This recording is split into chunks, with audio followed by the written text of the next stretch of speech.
Saint of the day of July 13th is Saint Henry II, Emperor of the Holy Roman Empire and King of Italy. Saint Henry II, circa 973-1024, was a great political actor of his time.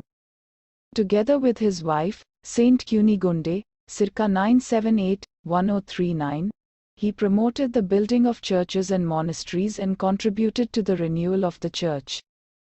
The last exponent of the Ottonian dynasty, he lived most of his childhood without his father, Henry II of Bavaria, known as the Wrangler or the Quarrelsome, exiled by his cousin Otto II. Henry was educated in the faith by Saint Wolfgang, Bishop of Regensburg, who worked to transmit to him Christian devotion and virtues. Good examples were not lacking in his family. His great-grandmother was Saint Matilda of Germany, circa 895 to 968, of whom he had a biography written and who had Otto the Great and Saint Bruno among her children. His brother Bruno, circa 992-1029, became Bishop of Augsburg.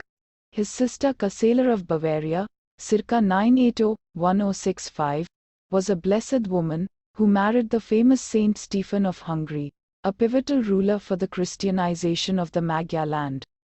Henry derived great spiritual benefit from his marriage to Kunigunde, whom he married in 999, by whom he had no children.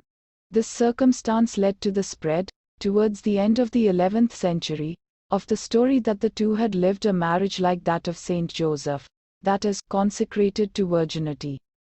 But some sources contemporary to the two spouses, such as the monk Rodolphus Glaber, the Smooth or the Bald, and Bishop Thietmar of Mersburg, attribute the fact to the sterility of Kunigunde.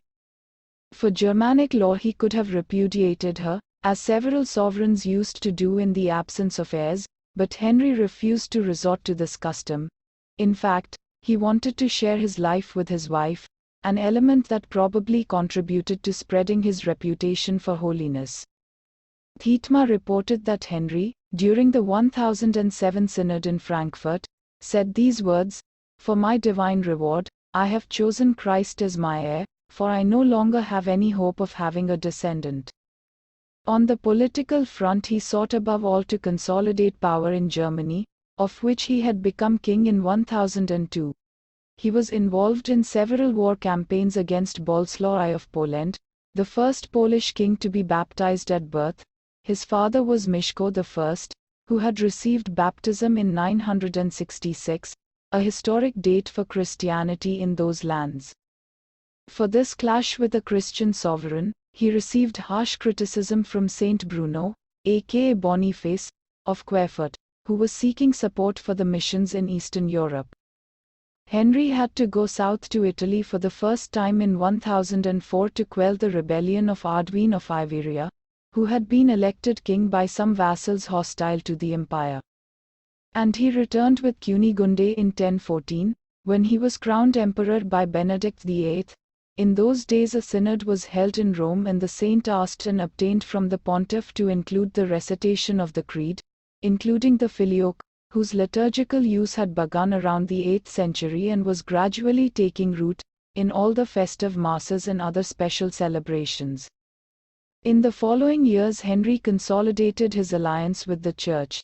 Together with Benedict VIII, forerunner of the vast ecclesial reform that would later take the name of Gregorian Reform, he presided over the Council of Pavia in 1022, which issued 7 canons against the concubinage of priests and for the defense of ecclesiastical property. He greatly admired the sanctity of Odilo of Cluny, circa 962-1049, who advised him several times and when Henry died had masses celebrated in his suffrage. Among the merits of Henry and Kunigunde we should also remember the foundation of the Cathedral of Bamberg. The first stone was laid in 1004, which became an episcopal see. And it is for this reason that the two married saints, he was canonized in 1146 by Blessed Eugene III, she in 1200 by Innocent III, are often depicted in the act of holding the cathedral together. Saint Pius X proclaimed him patron saint of Benedictine Oblates.